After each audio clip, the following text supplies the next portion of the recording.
speaker is Mr. Gordon Staples, who I think has presented at every single one of these technology workshops since the beginning, 18 years ago. Gordon is currently a senior R&D scientist and project manager in this geospatial services group. He's a technical director for development of radar applications. He manages projects, develops and delivers radar training. So without any further ado, Gordon, please take over.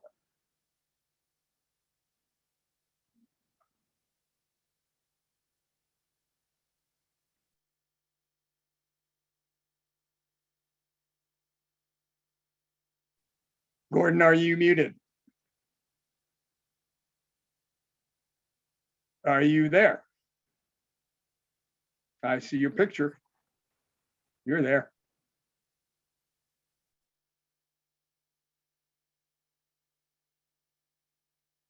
Okay. You can hear me now? Yes. Okay, sorry. I forgot that I'm using my phone, but I forgot to unmute on the Zoom.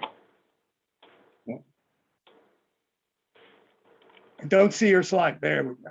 Okay, here we go. Okay, thank you, Judd, and good afternoon, everybody. And yes, I have been to a number of these events. They are typically at this time of the year. And I'm from Vancouver, Canada, and I know the weather is pretty good in general. It's always super nice to take a trip 2 or 3 hours south on an airplane and go to somewhere that's a little bit warmer. So always a treat. So I can't do it this year, but hopefully in years to come, that will become an option.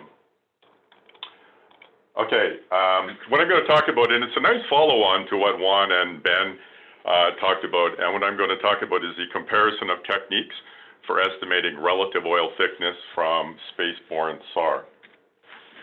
So you've heard this, but just very quickly as an introduction, there's a really well understood role for SAR in the terms of detecting an oil slick. And that detection depends on a number of parameters. So from the radar side, the incident angle, polarization, the resolution, also the noise floor, which I didn't indicate here. Depends on environmental conditions, wind speed. Somewhere around, above 12 to 14 meters a second, the oil tends to mix in the upper layer of the ocean, and you can't detect it below a couple of meters a second or thereabouts for C-band radar. It's very difficult to detect as well. And also depends on oil properties. So in general, to date, the oil slick is usually delineated, usually with the shapefile, and that's provided to response agencies.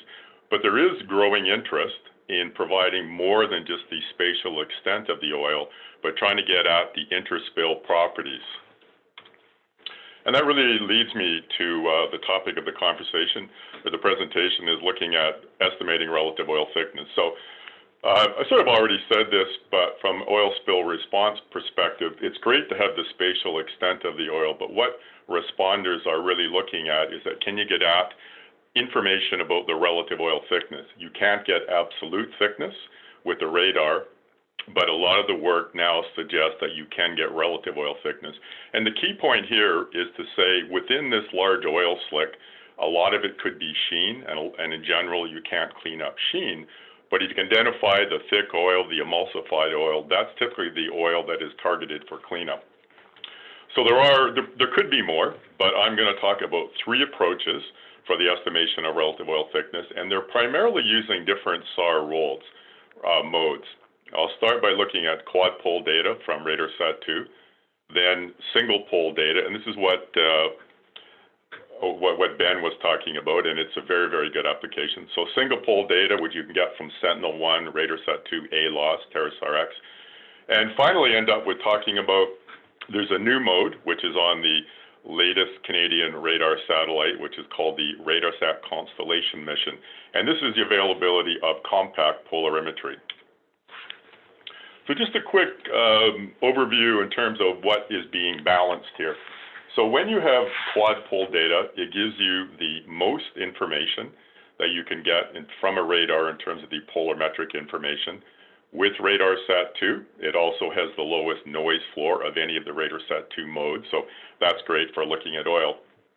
But where you get clobbered with the quad-pole mode is in the relatively small spatial coverage. So a single image is typically 25 by 50 kilometers. So I have an example here, and sorry, I'm gonna find my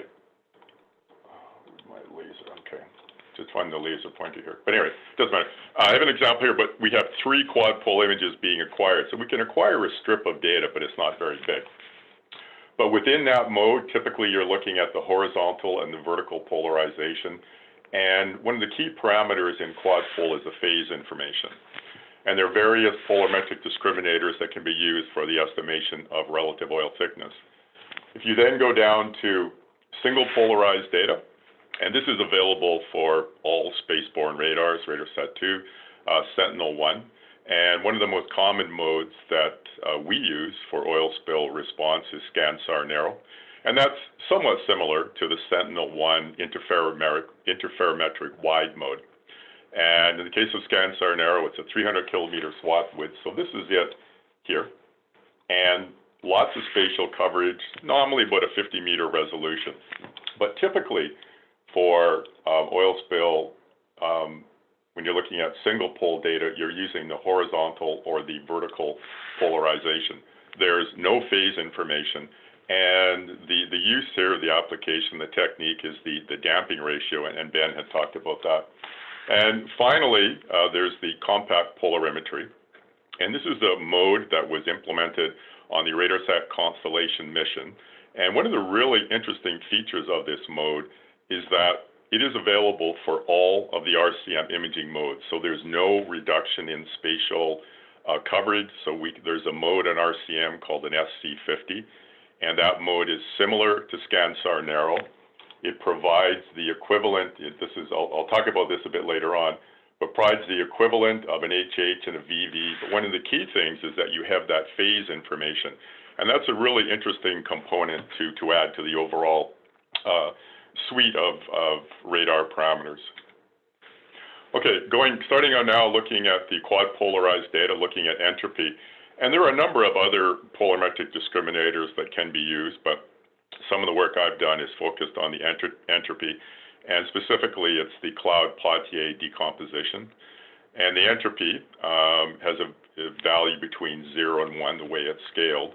And so for wind-roughened ocean surface scattering in the absence of oil, the scattering is dominated by a single scattering mechanism, usually Bragg scattering. And under those conditions, the entropy approaches 0. In the presence of oil, and also the presence of from sheen through thicker oil, the entropy increases and approaches 1. So the requirements to implement this type of application is that you do need quad polarized data. It does not discriminate false positives, so that has to be done either before or after the application of the algorithm.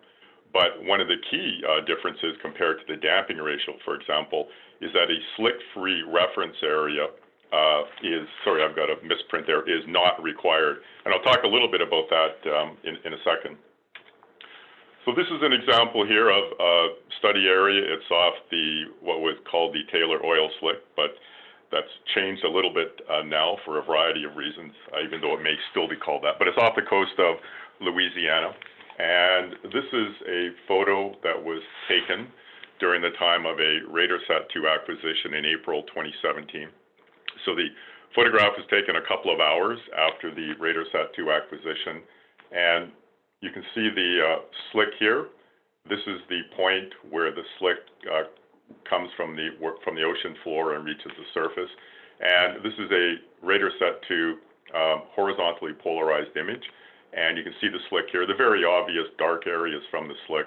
And then this is the photo direction here. So you're looking here toward this point here, which is this point here. So what was done here was to apply the polarimetric entropy to this image. And you can see the entropy, as I mentioned, varies from about around 0.1.2 out here, to, a high value of about 0.6 or 0.7. And those values correspond to changes of the presence of oil. So in this area, it's primarily dominated by oil-free areas.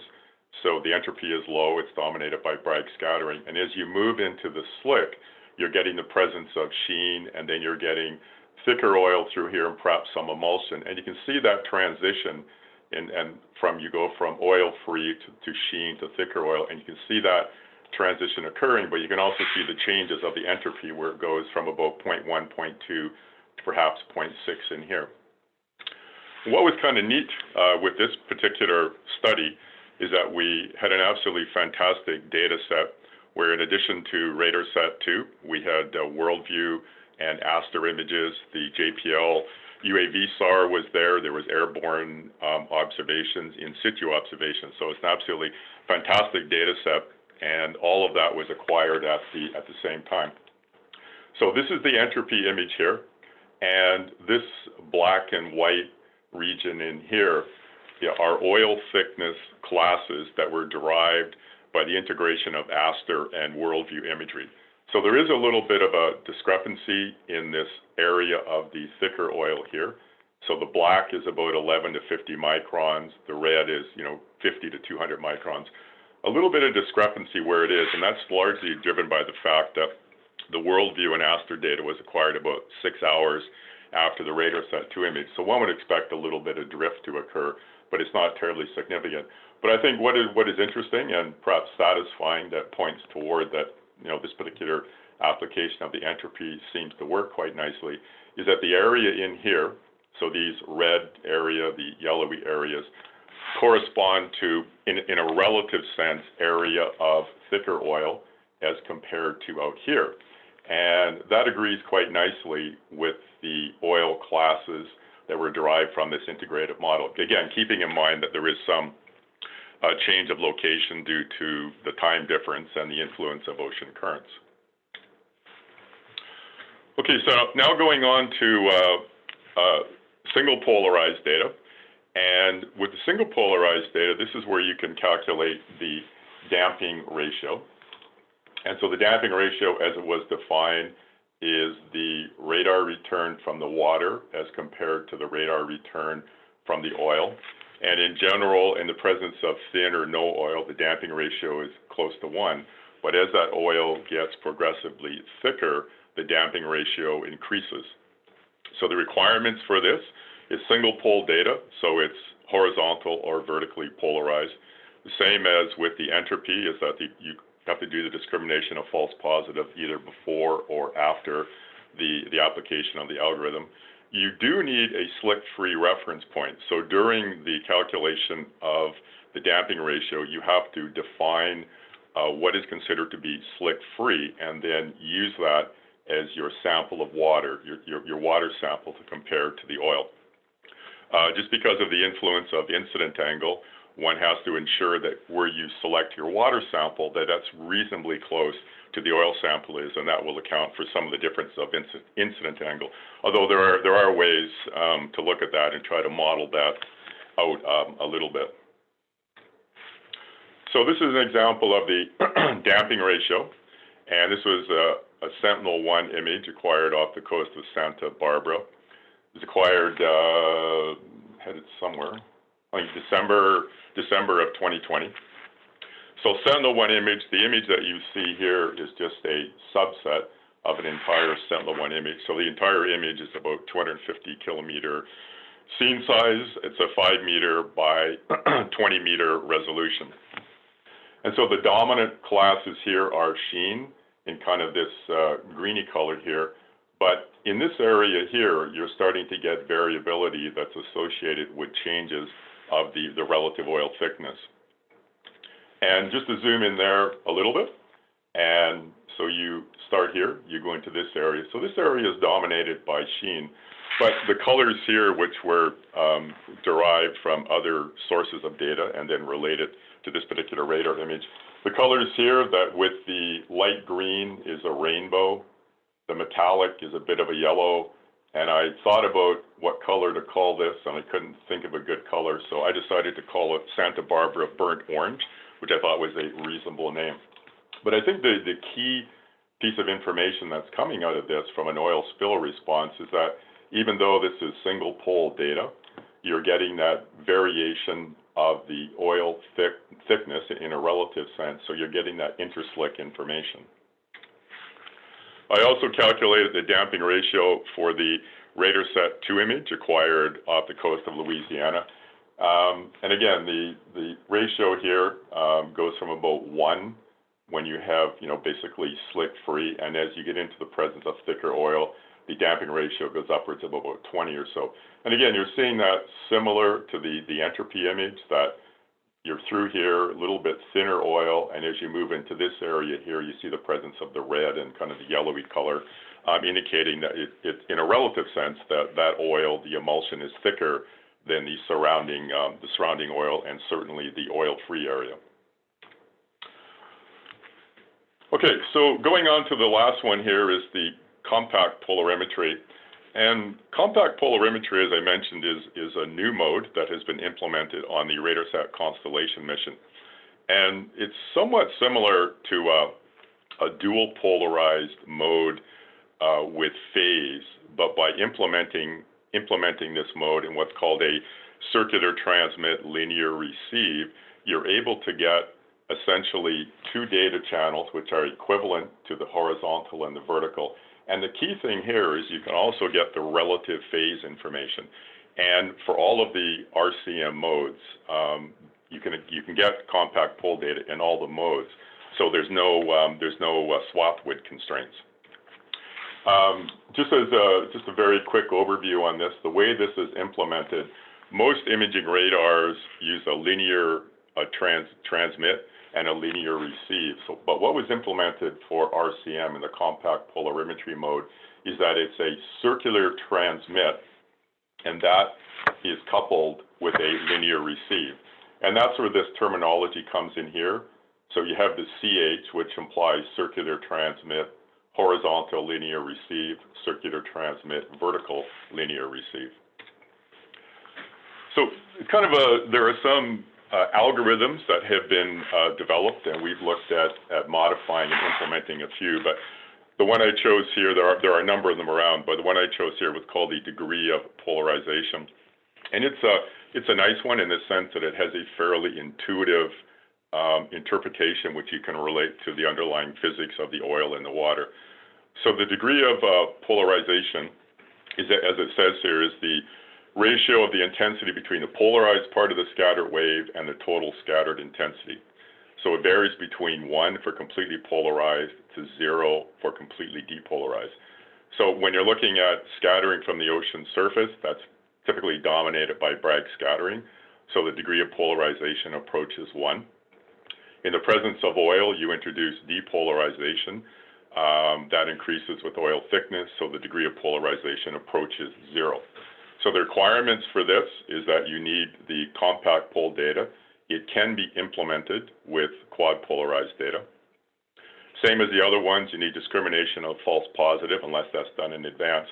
But what is really cool about this is that you don't need a slick-free reference area. And as I mentioned, there are no image size constraints because this mode can be, the compact pole can be implemented in a scene size of 20 kilometers out to, I think the biggest that RCM is upwards of about a 500 kilometer scene size. So the example here, I went back to the same area off the coast of Louisiana. Now this is a simulated image. We are trying very hard to get RCM data, which I'll talk about in a second, but to get RCM data over the Santa Barbara area as part of the ongoing project there, working on that. But this was a simulation of the RadarSat 2 image that was acquired, and then the mode that was simulated here is the SC50, which is it's a ScanSAR 50. So it's a 50-meter resolution and about a 300 by 300 kilometer scene size. So it's equivalent to the RadarSat 2 ScanSAR. And what you're seeing here is that very similar to the Entropy and really and truly quite similar to the damping ratio. In this area here, it's the degree of polarization is closer to 1, and it's telling you this area is dominated by Bragg scattering. As you move into the slick, you're getting the presence of sheen, and then you're getting the thicker, the emulsified oil through here, and the degree of polarization drops to about 0.3 or 0.2. So again, the results are satisfying and in general consistent with the entropy and the damping ratio. Okay, summary on that is that based on what's been done so far, it seems that there are things to work out for sure, but the relative oil thickness can be estimated from SAR data. If you start with single pole data, you can do that with RADARSAT-2, Sentinel-1, and others. This is the damping ratio. With this particular mode, there are no swath width constraints, so you can use it for any mode you want, but you do have to select an oil-free reference area. Quad pole data, so that will work on RADARSAT-2 quad pole. One of the parameters is the entropy, but there were other polarimetric discriminators that can be used, and we've looked at many of those, and for all intents and purposes, they provide the same information. One of the drawbacks with this mode is that there are swath width constraints, but it doesn't require the selection of an oil-free reference area. And finally, there's the compact polarimetry. So this is on the RADARSAT Constellation mission. There's various approaches can be used, the degree of polarization that I spoke about, plus other discriminators. And what's really nice about this is that there are no swath width constraints, and it does not require the selection of an oil-free reference area. So that's quite encouraging. So just looking ahead, we're looking at acquiring RCM and RADARSAT-2 data, and this is in concert with some of the other SAR data, airborne and in situ data, off the coast of California, Santa Barbara, and this is the same project that Ben spoke about. And the idea here is to acquire RCM and RADARSAT-2 for further validation of the various techniques to estimate relative oil thickness. And that's it. Thank you. Okay, thank you, Gordon, for that excellent presentation.